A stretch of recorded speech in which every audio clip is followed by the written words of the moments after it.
It was a sunny Saturday morning in the idyllic suburban enclave of Green Maple Grove, a place often described in glossy brochures as a family-friendly neighborhood teeming with well-kept lawns, tree-lined streets, and sparkling sidewalks.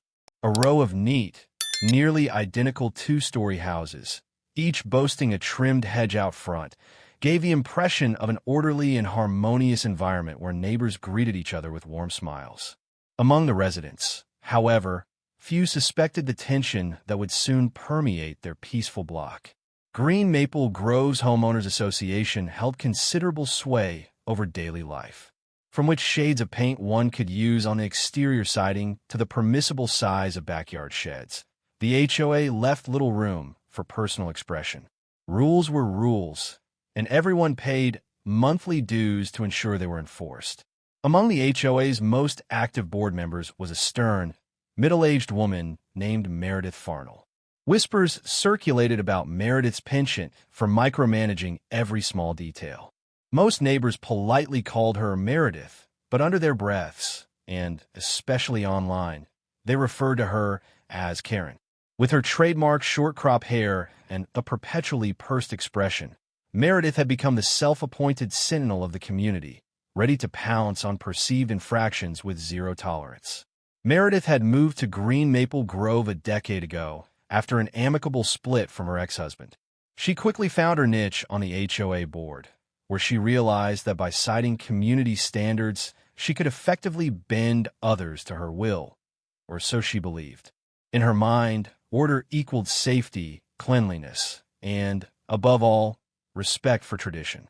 She often invited herself into any and all neighborhood disputes, forever sure that her interpretation of the rules was correct. What happened next would shake the community and reveal its true colors.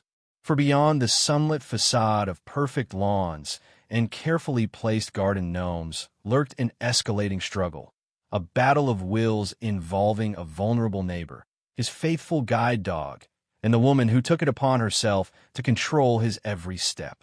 Richard Hamilton was a quiet, unassuming man in his early 40s who had recently moved into Green Maple Grove. He had lost most of his vision several years earlier due to a degenerative eye condition.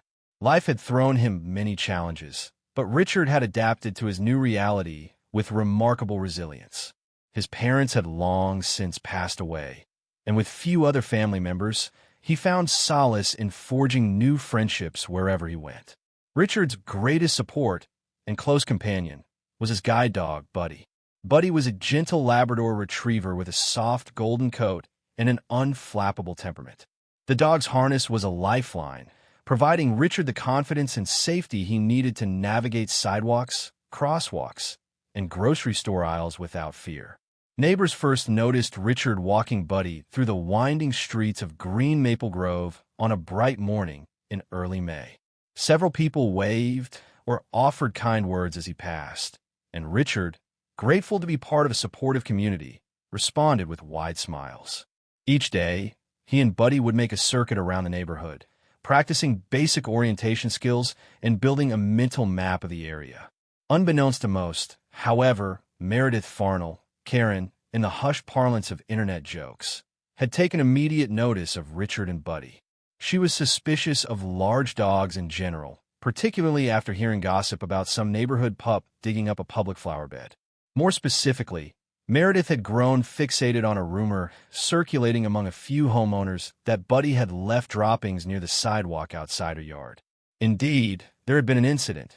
Buddy once needed to relieve himself, and Richard, though conscientious, didn't find the waste quickly. He later disposed of it properly, but in Meredith's eyes, that was enough to consider him a repeat offender. As time went on, Meredith's focus on the supposed violation intensified. To her, Buddy's presence was an affront to the sanctity of her perfectly manicured lawn. She claimed it was only a matter of time before he damaged her grass, scratched her porch, or caused some other irreparable harm. If an ordinary dog passing by triggered her scorn, a guide dog with legitimate reasons to be around the streets seemed to her an even more egregious intrusion. Richard and Buddy never suspected that around the bend of their daily route lay a hostility that would soon erupt, transforming Green Maple Grove from a peaceful sanctuary into a battleground of petty tyranny versus collective resolve. The confrontation that changed everything happened just after noon on a balmy day. The sun sat high, its rays glinting off the neat row of mailboxes. Richard was walking Buddy, as usual, mindful to keep to the sidewalks. With the guide dog's harness in hand, Richard paused at each curb, carefully using his cane to feel for tactile indicators on the pavement. Across the street, perched on her porch, Meredith Farnell sipped iced tea. She wore large sunglasses that obscured her narrow eyes, but Richard could feel her stare bearing down on him. Buddy gave a little snuffle, as though picking up an uncertain vibe. Just as Richard passed her house, Meredith sprang up from her rocking chair and marched across her lawn. She didn't bother going inside to get her shoes or change out of her floral print house dress. She stepped onto the sidewalk, her lips curled in a tight frown. "Excuse me," Meredith barked. Startled by the sharp tone, Richard paused. Buddy remained steady, but his ears twitched at the woman's voice. Sensing her agitation, the dog naturally stiffened to stay alert. "Yes, hello," Richard responded, uncertain. "Is something wrong?"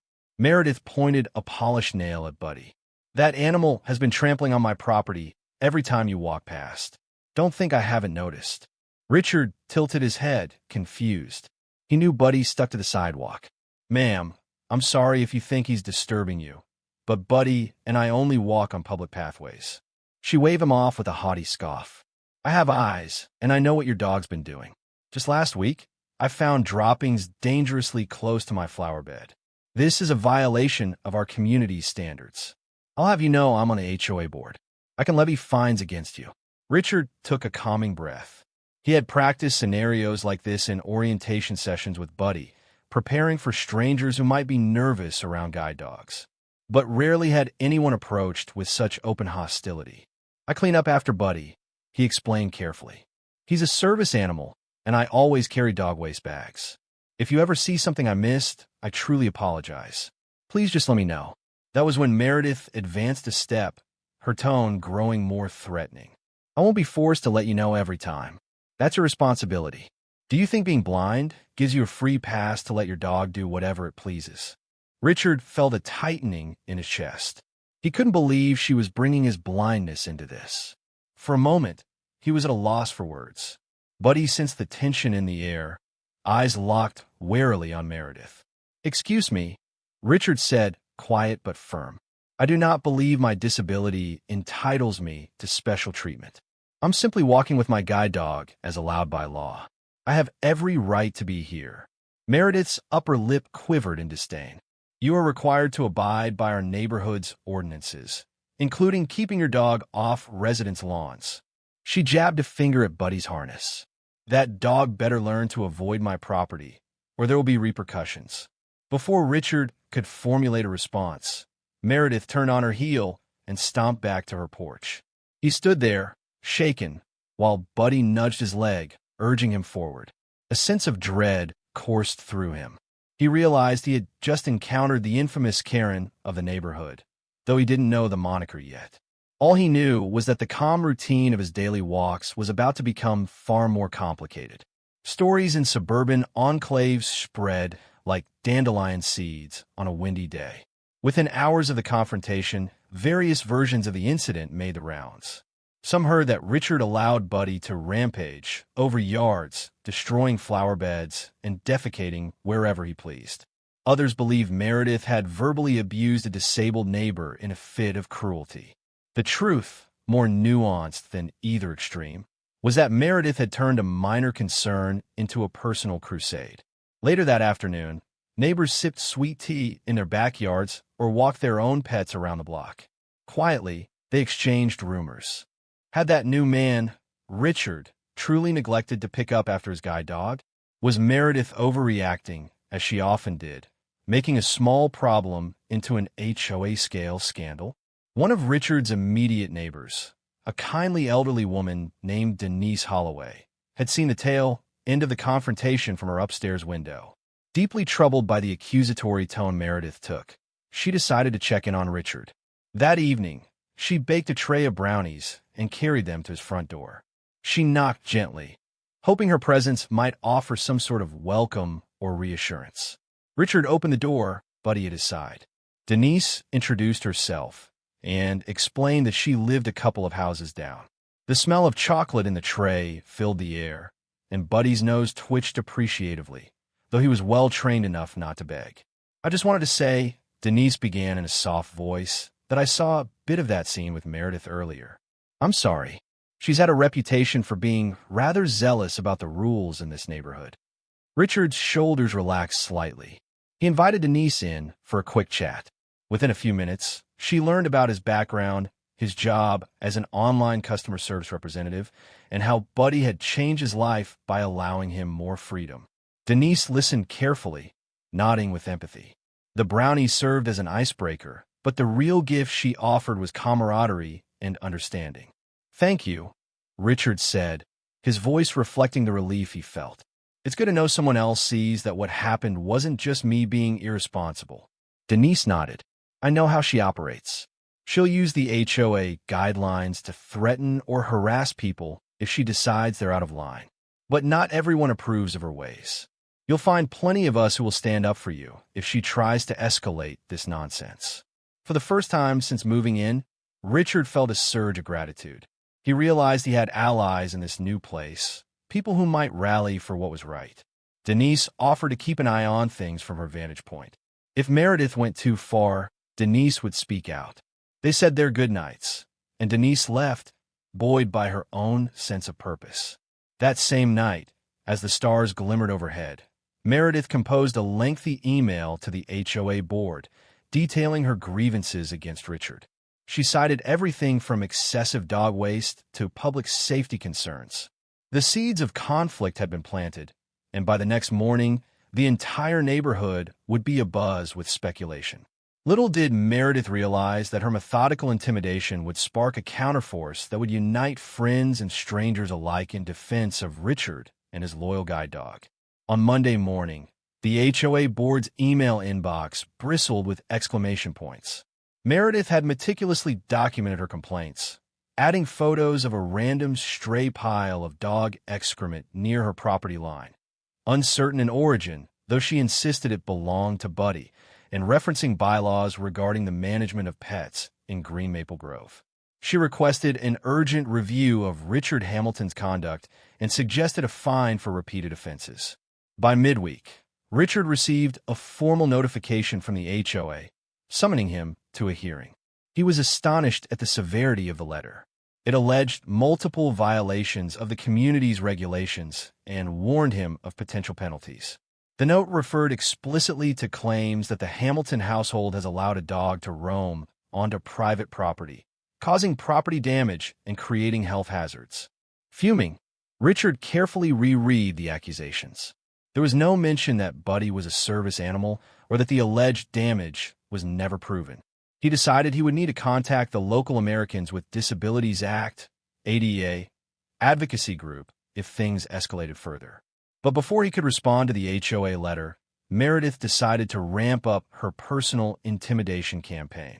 Under the cover of dusk, Meredith placed small, handwritten signs at the edge of her property. They read, "Keep dogs off. Violators will be reported."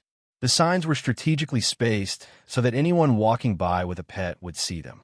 While not explicitly naming Buddy or Richard, the implication was clear enough to those in the know. A few days later, Richard took Buddy on their usual afternoon walk. Unaware of the signs, he followed his routine route. He heard a rustling sound as they neared Meredith's property, a sudden whoosh of air. Buddy jerked back, whimpering. Meredith stood in her driveway, brandishing a plastic yard rake. She didn't make contact, but she waved it menacingly in Buddy's direction. "Keep that dog off my lawn," she hissed, and though she never struck Buddy, the act alone was enough to frighten him. Buddy cowered, flattening his ears against his skull. For a guide dog typically unruffled even by crowds, loud traffic, and sudden noises, this was alarming. Richard froze, his pulse pounding in his ears. "What are you doing?" he demanded, voice cracking with a mix of fear and outrage. Meredith pointed the rake. "I'm defending my property," she exclaimed. "I'm sick of you letting this animal foul my yard. I told you there would be repercussions." Richard's mind raced. He was worried Buddy would refuse to continue the route in the future if he became too frightened. Guide dogs could be traumatized by repeated aggression, undermining their confidence and ability to work. Determined not to escalate the confrontation, Richard whispered calming words to Buddy. Then he turned around and retreated back the way he'd come. By the time he reached home, Richard was shaking. He hated conflict, and the last thing he wanted was to be embroiled in a neighborhood war. But the damage had been done. Buddy had been spooked, and the seeds of fear were now lodged in the dog's memory. That night, Richard wrote a response to the HOA board, detailing how he was being harassed and threatened. He explained Buddy's status as a service animal and demanded an immediate end to the hostility. Elsewhere, from behind illuminated windows, neighbors witnessed the ugly scene. Some recorded videos or took photos. A hush blanketed green maple grove, but beneath that hush lay a growing, simmering discontent. People had watched an ostensibly mild-mannered neighbor whip out a rake to chase off a guide dog. It was a turning point. No one could deny that Meredith was crossing boundaries of basic human decency. Word traveled fast. A handful of residents from the southern edge of Green Maple Grove circulated a phone video snippet showing Meredith brandishing the rake. The footage was shaky, filmed from a second-floor window, but there was enough clarity to reveal her lunging forward, her lips parted in an angry snarl. Buddy, harness on, clearly recoiled. For a few days, the neighborhood found itself divided into informal camps. Some, echoing Meredith's stance, insisted that rules are rules and that dog waste posed a legitimate concern. Others felt outraged that anyone, especially a blind man relying on a guide dog, would be treated so callously. Meredith continued to share her self-styled documentations of Buddy's alleged misdeeds on the HOA message board, though her so-called evidence usually amounted to pictures of random dog droppings near the curb, items that might have belonged to any dog in the neighborhood.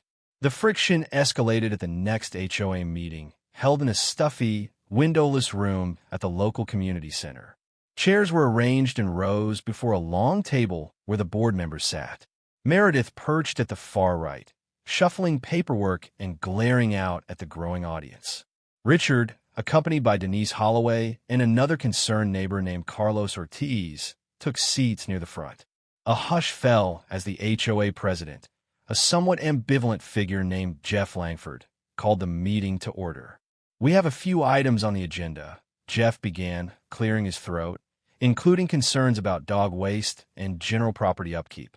"Let's start with the complaint filed by board member Farnell." Meredith launched into a lengthy diatribe, enumerating her grievances, repeated violations, property damage, health hazards. She gestured dramatically at Richard. "He claims to pick up after his dog, but I've personally found evidence that suggests otherwise." Richard waited for her to finish, gripping the edge of his chair. When finally granted the floor, he explained how Buddy was a trained guide dog, subject to strict standards of cleanliness and behavior.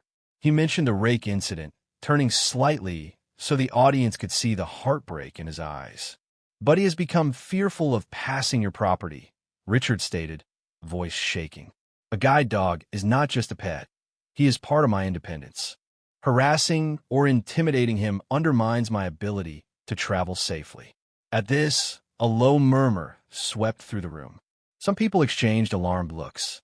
Others sat stony-faced, uncertain how to respond. The tension peaked when Meredith flicked her hand dismissively. "I will not be made out to be the villain," she declared. "I have every right to protect my lawn from trespassing animals." Jeff attempted to moderate. "Ms. Farnell, we understand your concern about property upkeep, but we also must balance this with Mr. Hamilton's rights under the ADA. We'll need to investigate these allegations further." Carlos Ortiz rose to speak. He was a father of two who lived across the street from Meredith's house. "I've seen Buddy walk by dozens of times," he said, voice steady. "He's never strayed onto anyone's yard. He's a disciplined service animal, not a rampaging mutt. And Meredith's approach has been downright threatening." A ripple of applause broke out from a few corners. Meredith's knuckles whitened as she gripped her pen. Eventually, the meeting concluded with Jeff promising a formal review. As residents filed out, the air crackled with tension, the divide between those who supported Meredith's rigid stance and those who championed Richard's rights growing starker by the minute. The days following the heated HOA meeting offered no respite. In fact, Meredith only seemed more determined to impose her authority. She began an aggressive letter-writing campaign, firing off missives to the local sheriff's department, the county animal control, and the city's code enforcement office. Each letter demanded intervention against what she labeled a public menace. None of these agencies found anything actionable, given Buddy's clear status as a service animal and the lack of credible evidence of wrongdoing. Undeterred, Meredith continued to pester them with additional complaints. Meanwhile, Richard tried to keep his daily routine intact. He had no choice, but he needed exercise and consistent practice to maintain his guide skills. Yet with each passing day, Buddy grew more reluctant to approach Meredith's side of the street. One morning, as they neared her house, Buddy stopped dead in his tracks. His tail tucked, and he whined softly. Richard tried coaxing him, offering praise and reassurance, but Buddy refused to budge. Ultimately, Richard had to cross the street, something that threw off Buddy's orientation and forced Richard to rely more heavily on his cane. The next day, the worst occurred. Meredith, furious to see them walking at all, took to throwing small objects, a handful of pebbles, bits of mulch, and at one point, a balled-up plastic grocery bag. Although it didn't physically harm Buddy, it startled him. The dog recognized each repeated assault as something negative associated with that section of the sidewalk. He became so spooked that Richard, worried about Buddy's mental well-being, altered his route completely. For many blind individuals, consistency is key to feeling safe. This forced adjustment was a blow to Richard's independence. Across the community, more neighbors became aware of what was happening. Now, it wasn't just rumor, it was horrifying reality.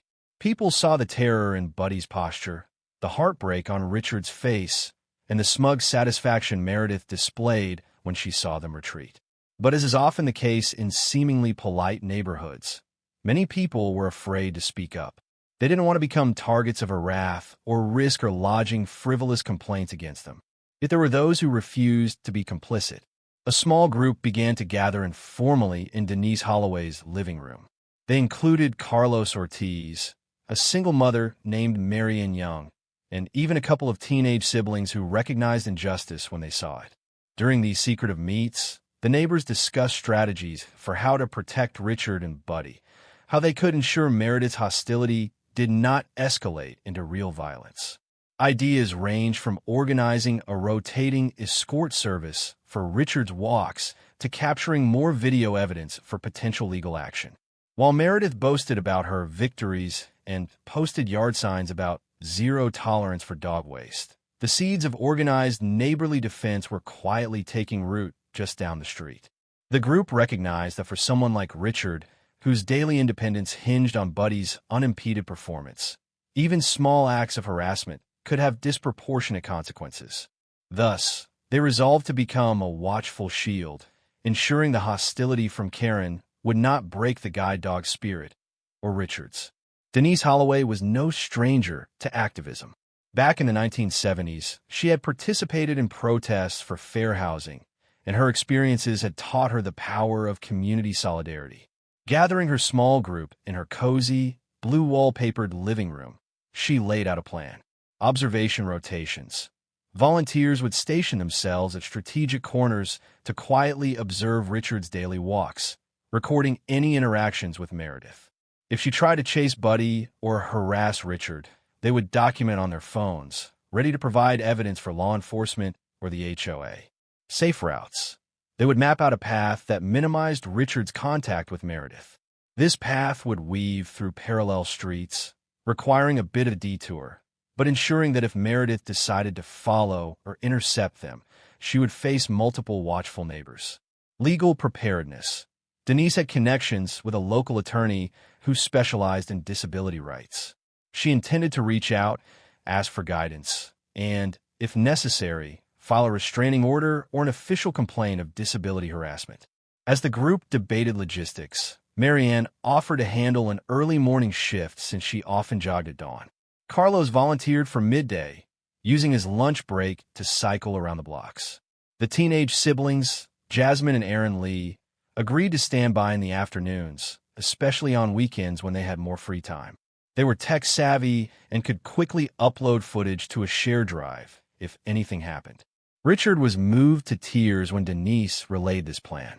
Until then, he had felt alone. The consistent fear and stress from Meredith's relentless aggression had taken a toll. He was considering if he should move again, though he had only just begun settling in. Now, for the first time since the conflict began, he felt a collective shield forming around him, a sense of belonging. That very evening, Richard took Buddy out for a short walk along the newly mapped safe route. At first, Buddy hesitated, ears swiveling, anticipating trouble. But thanks to a small group posted discreetly nearby, the walk proceeded without incident. From behind a picket fence, Jasmine quietly filmed in case Meredith tried anything. She did appear briefly on her porch, arms crossed, glaring daggers, but she made no move to engage. A few tense moments passed, and Richard successfully circled the block, returning home with Buddy's confidence visibly bolstered. The new approach was effective, at least initially. Meredith, seeing the watchers, found her usual intimidation tactics thwarted. She seethed privately. She tried complaining again to the HOA, calling the watchers a gang of vigilantes, but this time, Jeff Langford and the other board members were less receptive. They had seen the videos. They knew something had to change, but they also couldn't simply banish a board member without following official procedures.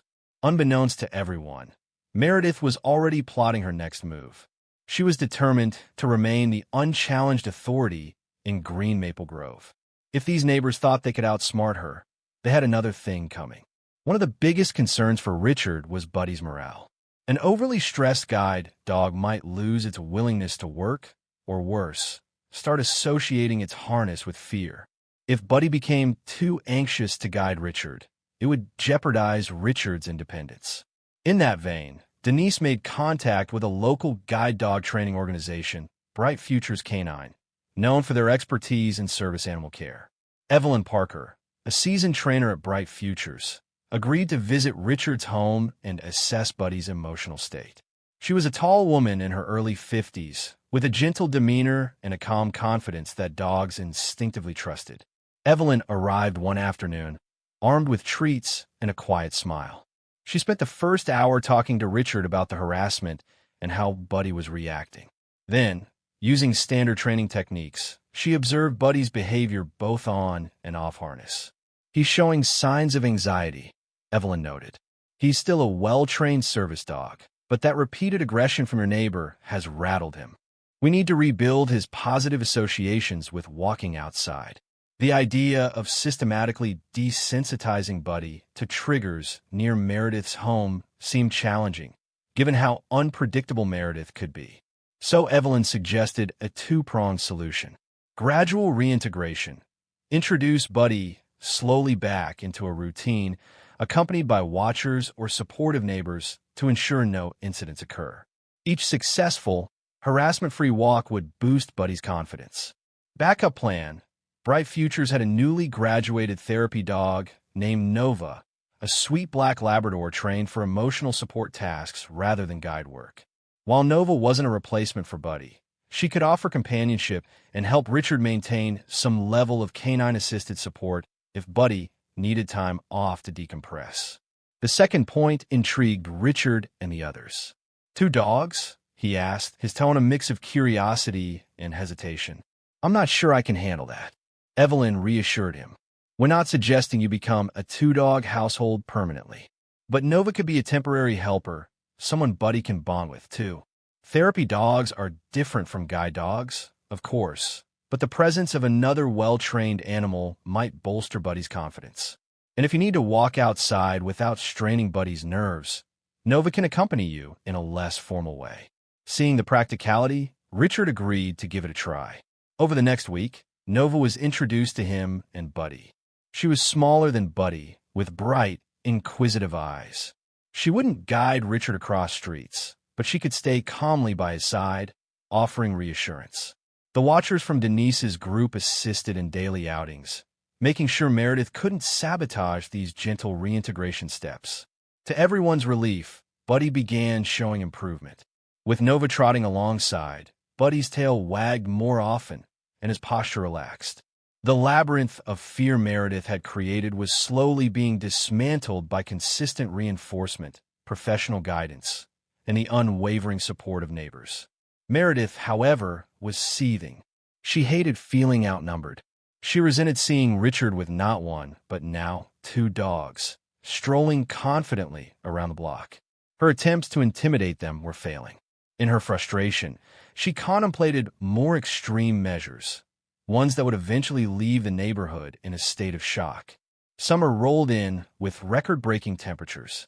Lawns across green Maple Grove bristled under the relentless sun, and even the most meticulous residents found brown patches creeping across their grass.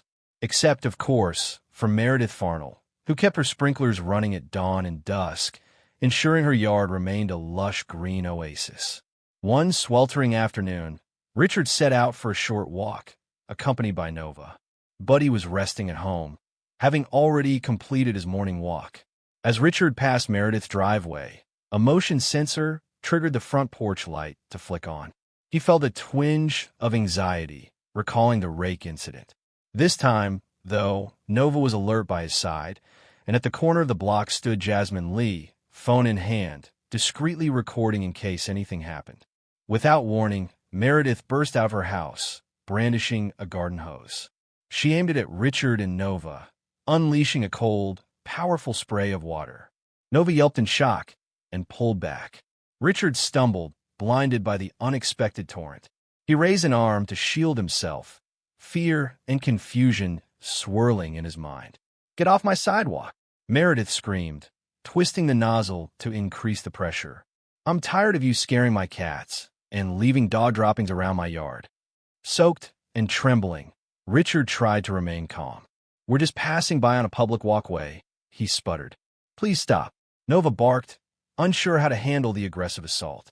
Across the street, Jasmine Lee ran closer to capture clearer footage, her heart pounding with anger. Others in their homes heard the commotion and opened their windows or doors to see what was happening. Eventually, Meredith retreated back onto her porch, slamming the hose down with a triumphant sneer. "Next time, I'll call the cops," she yelled. "And don't think they won't side with me." Richard stood there, dripping wet, tears burning in his eyes. Nova shook herself off, her fur spattering droplets onto the hot concrete. He had never felt so humiliated or vulnerable. While the watchers rushed to his side, Meredith stalked back into her house, convinced she had reclaimed the upper hand. By that evening, the neighborhood was in uproar. Rumors spread about Karen soaking Richard and his therapy dog. Phone videos made their way on his social media. Shocked acquaintances from neighboring communities started leaving indignant comments online, calling for Meredith's ouster from the HOA board. The quiet, respectable veneer of green Maple Grove began to crack under the weight of collective outrage. Still, some residents tried to brush the incident aside, unwilling to confront the reality of having a bully in their midst. Evelyn Parker heard about the incident and was furious. She left a voicemail for the HOA president, warning that the situation was escalating to potential criminal harassment. Meanwhile, Denise and Carlos made plans to file a formal police report, complete with the video evidence. Even the mild-mannered Jeff Langford realized the HOA's usual protocols were inadequate for dealing with this level of aggression. Little did Meredith know that her water hose stunt, intended to scare and humiliate Richard, had finally tipped the scales. By that night, half the neighborhood was prepared to stand guard if she tried anything else. And, to their minds, it was only a matter of time before she did. At dusk, the living rooms of Green Maple Grove filled with hushed phone calls and urgent text messages. Denise Holloway found herself playing the role of organizer, quietly forming an ad hoc coalition determined to ensure the safety of Richard and his dogs. She and Carlos created a schedule for route guardians, volunteers willing to walk with Richard or at least station themselves along his path so that Meredith had no chance to harass him unseen. To everyone's surprise, the number of volunteers kept growing. Where once neighbors might have hesitated, now, after witnessing the cruelty of spraying a blind man and his therapy dog with water, they felt compelled to act. This was no longer just about dog waste or HOA bylaws. This was about basic human decency. During an impromptu meeting on Denise's porch, the group discussed how best to coordinate. They agreed to maintain coverage from early morning to late evening, prime dog walking hours. Someone even suggested an overnight watch, in case Meredith tried something under the cover of darkness. Richard felt overwhelmed by the outpouring of support. He thanked everyone profusely. "I'm sorry for causing so much trouble," he said quietly, wringing his hands. "All I wanted was to live in peace, to enjoy my daily walks like anyone else." Carlos placed a reassuring hand on Richard's shoulder. "It's not your fault, my friend. You deserve to walk around your own neighborhood without fear." Over the next few days, the watchers turned into a constant presence. Many wore reflective vests or carried walkie-talkies for easy communication. Kids and their teens rode bikes around the blocks, providing quick updates via text. Meredith, used to lording her authority over a more passive neighborhood, found herself under a vigilant gaze every time she stepped outside. She glared defiantly, but the pressure was mounting. The final straw came when a local news channel heard about the viral video of Meredith spraying Richard with a hose.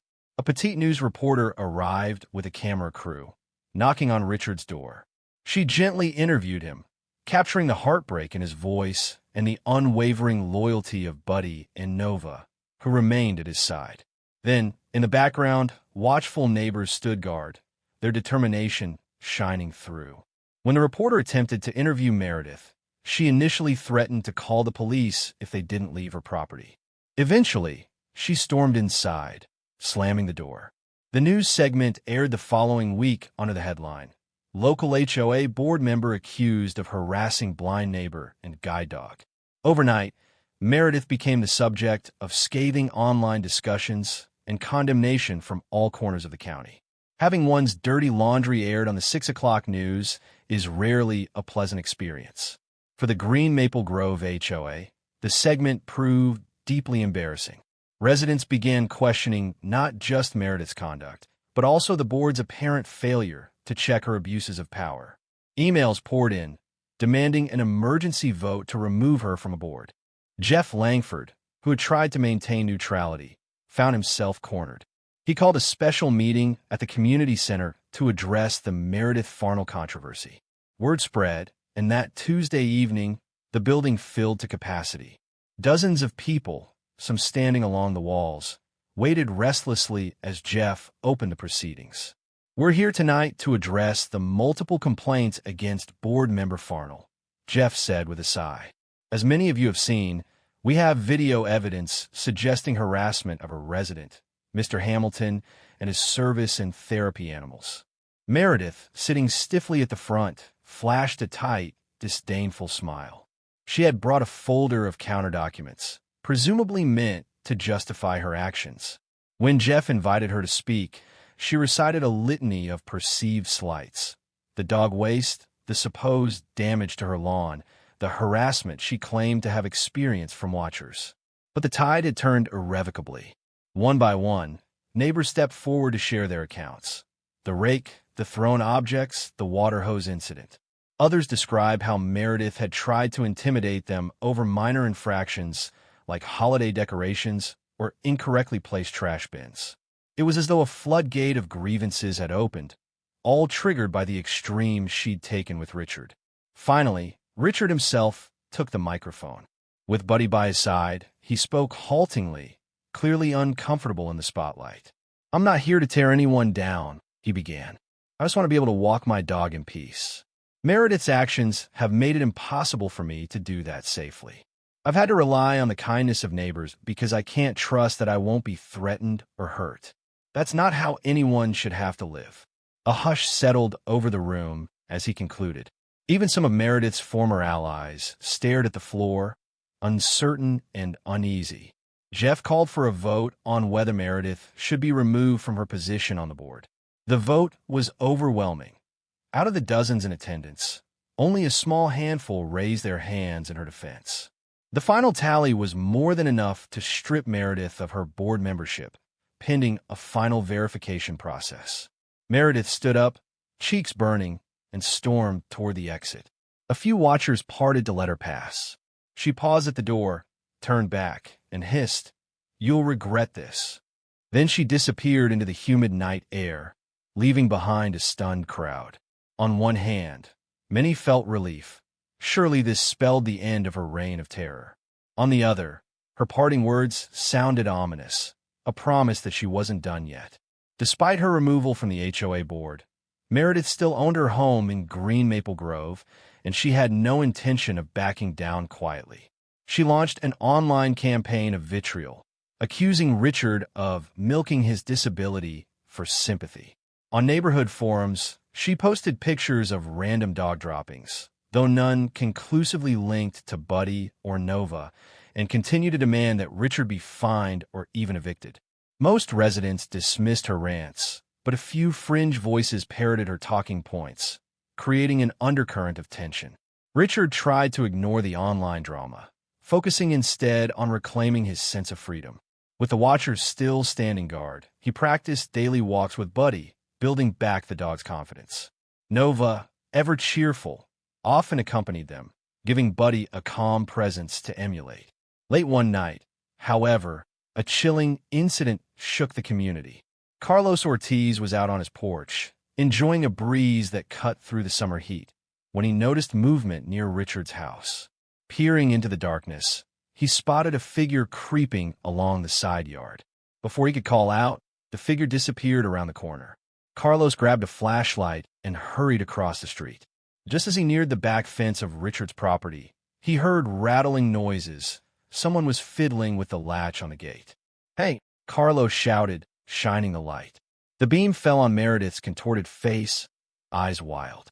She was attempting to open Richard's back gate. Caught red-handed, she recoiled.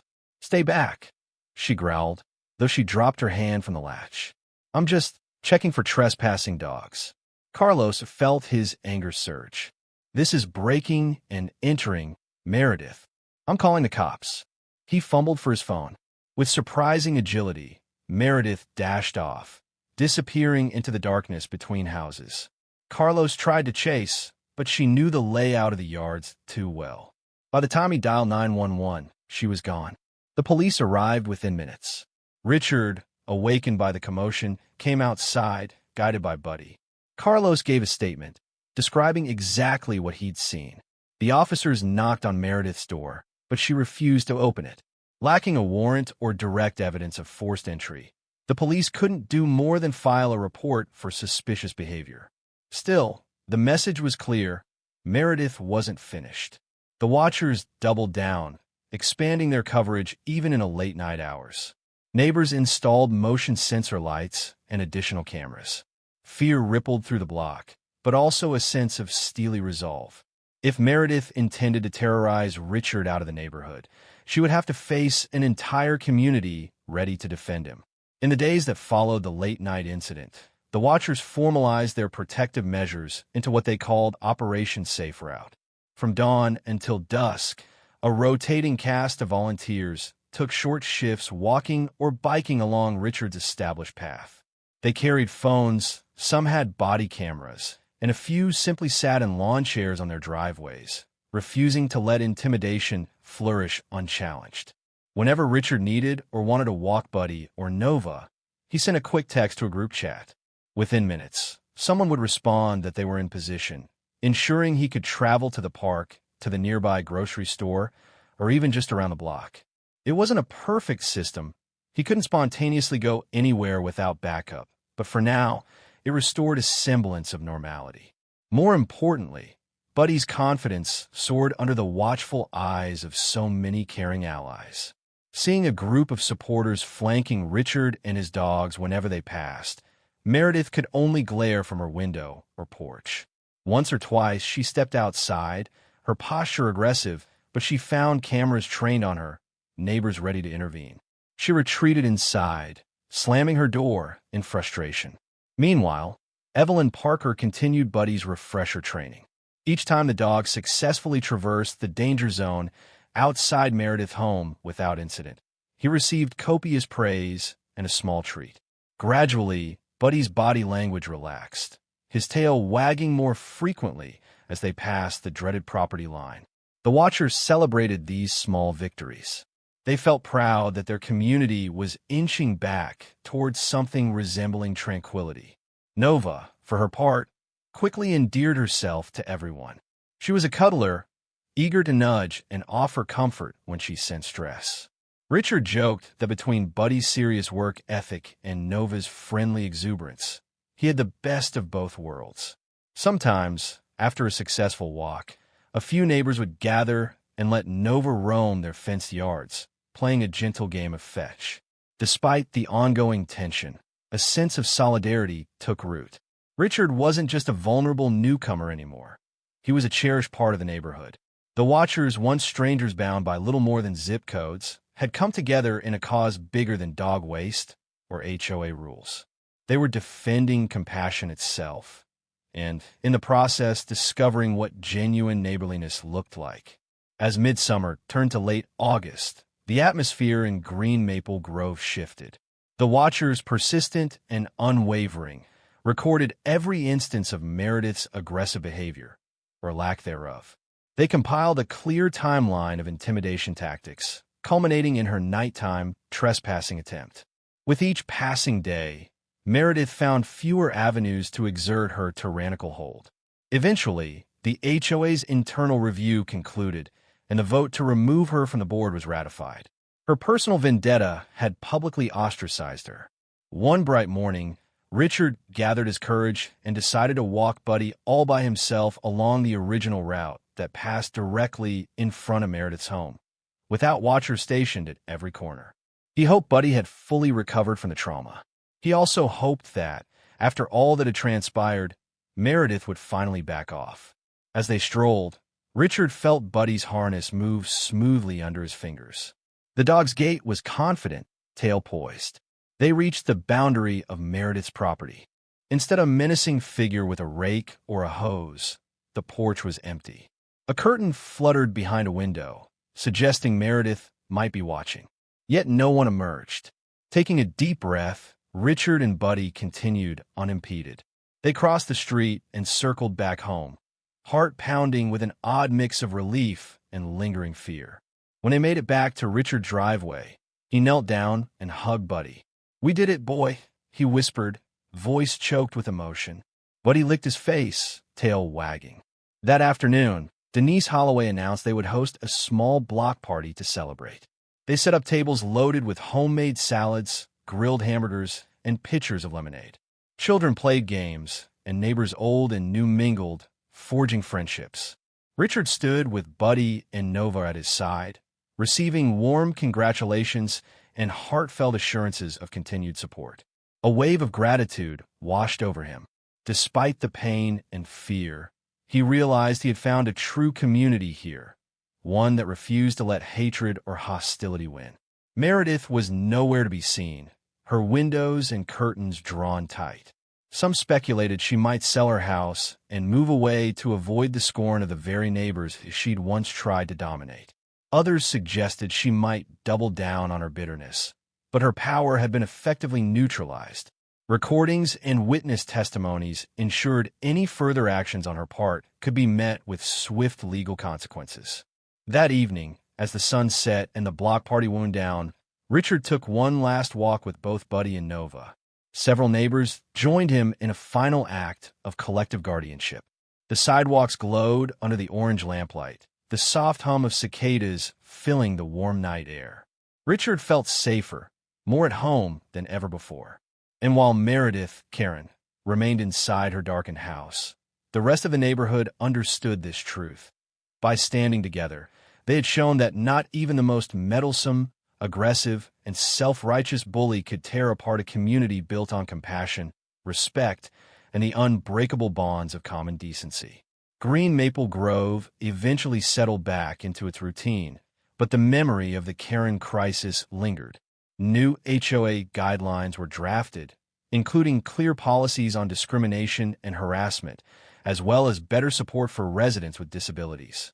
Jeff Langford stepped down from the board shortly after, citing personal reasons, perhaps a weariness from the prolonged battle.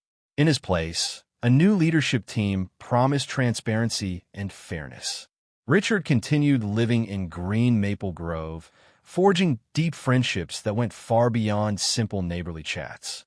Buddy's confidence fully returned, and Nova found a permanent place in Richard's home, albeit as a cherished therapy companion rather than a second guide dog.